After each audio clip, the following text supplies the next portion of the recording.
À la une des news d'Hebdocom, Publicis qui accélère le retour au bureau. Il faudra pointer tous les lundis à partir du 1er janvier et cela pour les employés du groupe partout dans le monde.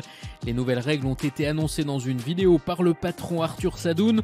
3 jours de présentiel obligatoire par semaine, dont le lundi, interdiction de faire 2 jours consécutifs en distanciel. Presque 3 ans après la pandémie, explique le boss de Publicis, il faut admettre qu'une part disproportionnée de télétravail entraîne un travail en silo, moins de collaboration, une créativité atrophiée, moins d'innovation et une productivité en baisse. Alors que le phénomène de la grande démission semble s'éloigner, Publicis estime visiblement que c'est le bon moment de serrer la vis. Payer pour accéder à Facebook et Instagram sans publicité, ce sera sans doute bientôt une possibilité en Europe. Le groupe de Mark Zuckerberg discute en ce moment du sujet avec les régulateurs à Dublin et Bruxelles. Selon le Wall Street Journal, il faudrait débourser au minimum 10 € par mois pour accéder à une version sans pub de Facebook ou Instagram sur ordinateur et 13 € sur mobile. Cette option payante proposée par Meta est en fait une tentative pour se conformer aux règles européennes et notamment le DMA.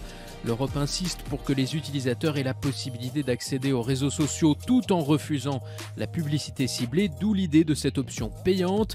Reste à savoir si le tarif élevé proposé par Meta sera accepté par les régulateurs. À noter d'ailleurs que TikTok envisage lui aussi de lancer une version payante sans pub à environ 5 $ par mois selon un site spécialisé. Encore des prix qui montent dans le streaming. Netflix, seule grande plateforme à ne pas avoir augmenté ses tarifs depuis 18 mois, prépare une hausse de prix selon la presse américaine. L'annonce pourrait intervenir après la fin de la grève des acteurs à Hollywood. Après avoir brûlé beaucoup de cash, le secteur du streaming traverse une vague inflationniste avec notamment Disney+, qui va à nouveau augmenter ses prix la semaine prochaine. Le mouvement va rendre plus attractifs les offres les moins chères, celles avec de la publicité. Preuve d'ailleurs de leur succès, Amazon va à son tour lancer une version avec pub l'année prochaine.